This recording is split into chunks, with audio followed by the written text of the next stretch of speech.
Opa, astrajă.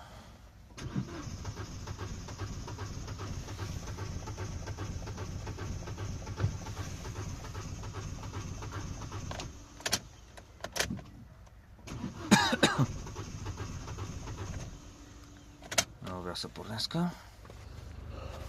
Să vedem cum arată bugiile.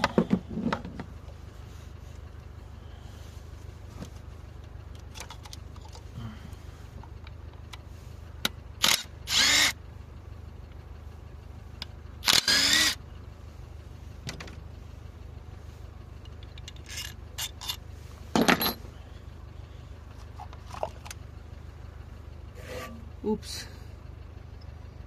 Un bucată de bobină a rămas acolo.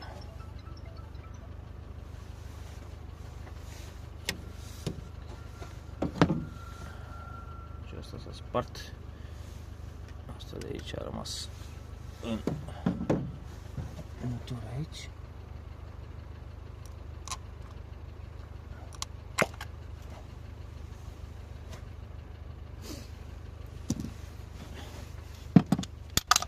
Să vedem cum arată.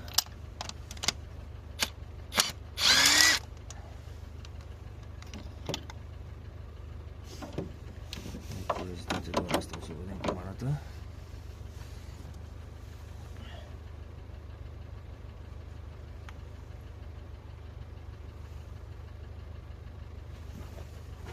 E fleșcă.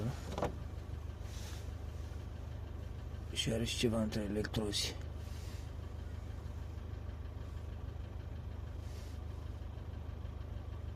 Mizerie. Să-i punem alta.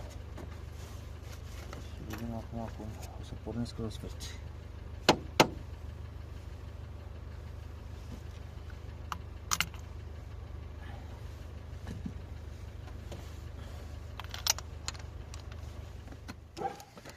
A venit bobină nouă ca aia de aveam eu de probă, nu era prea bună. Bănuiesc că nu era bună.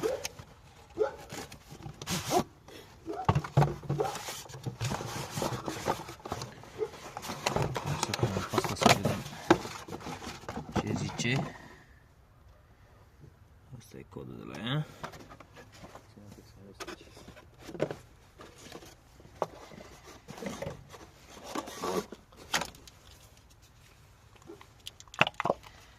Hai să punem pasta la urmă, dacă pornește.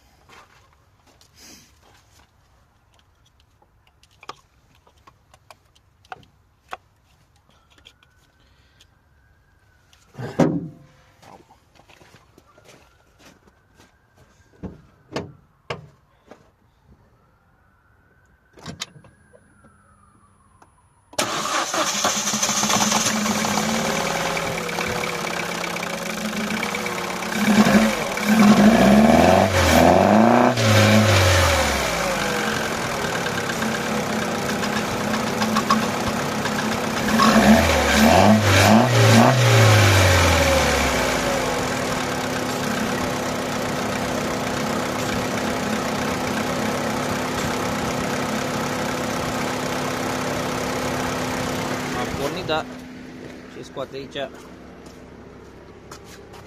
primă și pedeapsă. S-a chinuit să o pornească, toată benzina e în tobe pe aici. Dar măcar a pornit acum, merge frumos.